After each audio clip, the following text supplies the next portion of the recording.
Hey yo! Y'all know I don't want to vlog, right? But I got to, right? So today, what's today? Sunday. It's Sunday. Um, and I wanted to talk about relationships today, to be honest with you. I don't normally really talk a lot about relationships, but I do have a lot of wisdom, a lot of experience when it does come to relationships.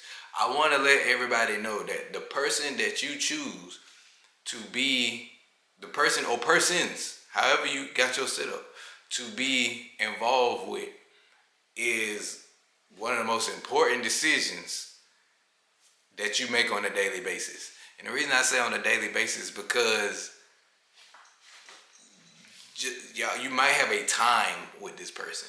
That doesn't mean that you'll necessarily be with this person for the entirety of your whole existence. You know, the time could be months, the time could be years. Now that doesn't mean frail when it comes to hard times, but just think about it. If y'all can't get through hard times together, then I would want to know that as soon as possible. Right? Because once you overcome hard times, those hard times are preparing you to get better, because you need to be better because even harder times are coming. You see what I'm saying? So as a person, as you grow as a person, let's just take your infancy stage. You had certain challenges and certain obstacles when it came to just walking. And for the people that can walk, I know it's people that cannot walk. I understand that, right? But for my people who can walk, right? It was challenges that you had to take or go through in order to walk. You fell down, boom. Had to hold on to something, boom. And then once you learn how to walk, the challenge after that was running or jumping.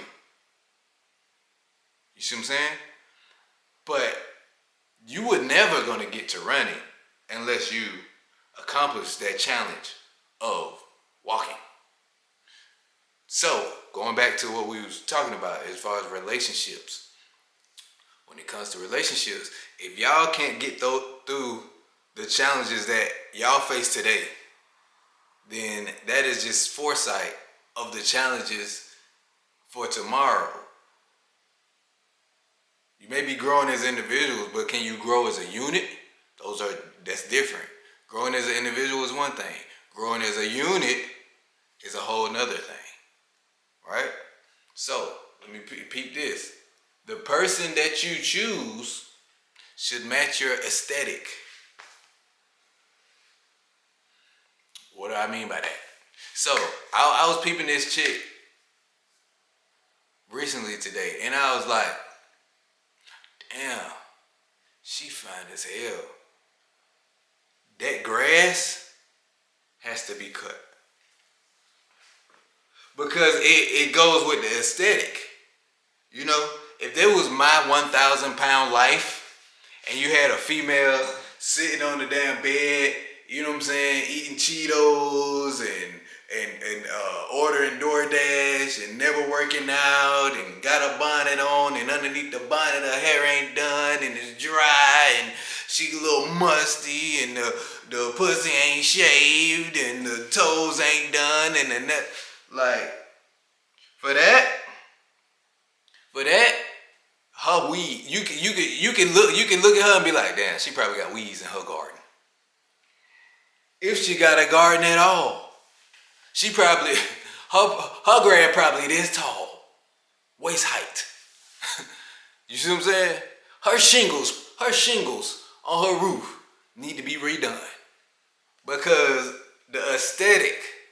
So if your aesthetic is clean, well put together, then you would need a partner to match that aesthetic.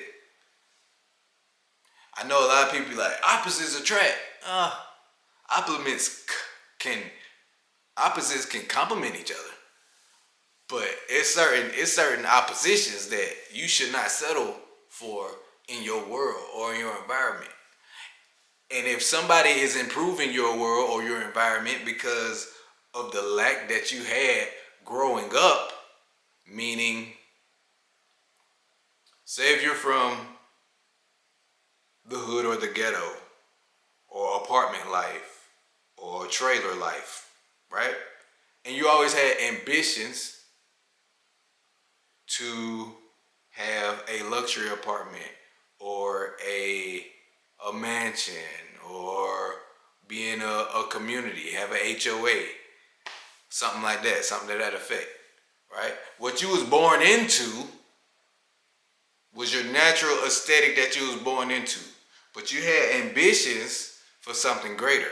So you, although you may live in a trailer, you made sure that trailer was organized, it was clean, it smelled nice, you had candles, you made sure your pillows was fluffy on your bed, you made your bed, you vacuumed, you see what I'm saying? So as you grow financially, the aesthetic doesn't change, right? Your environment change, but you're still clean. You're still tidy. You still make sure that your bed is made and your hair is cut and you have clean shoes and you see what I'm saying? Like, so the environment is one thing, but your natural aesthetic is a whole other thing. So you can be from an environment that is not known for a particular aesthetic, but that individual does not have to reflect that past environment. So when you're choosing your person, make sure that y'all can get through hard times and that they match your aesthetic. I think I'll be talking more about relationships in the future, man. That was refreshing, like, because that's real. Like, that's real. A person can be a blessing, and a person can be a real curse. But you can't blame the outside for a decision that you make. So understand that. You know, unless you're a kidnap victim, and you know, my apologies to kidnap victims who are in a situation where they physically cannot get out of because they trapped, and this individual like literally has them constrained. That's one thing. But if you decide to keep going back, keep going back, keep going back, you need to break that mental connection that you have with an individual that is either bringing you down or just as worse, keeping you from going up. Hope I ain't go over 10 minutes today. You know what I'm saying? Like, nevertheless, I feel like this needed to be said, this needed to be shared. As y'all already know, I'm here to thrive. I'll catch y'all on the next one.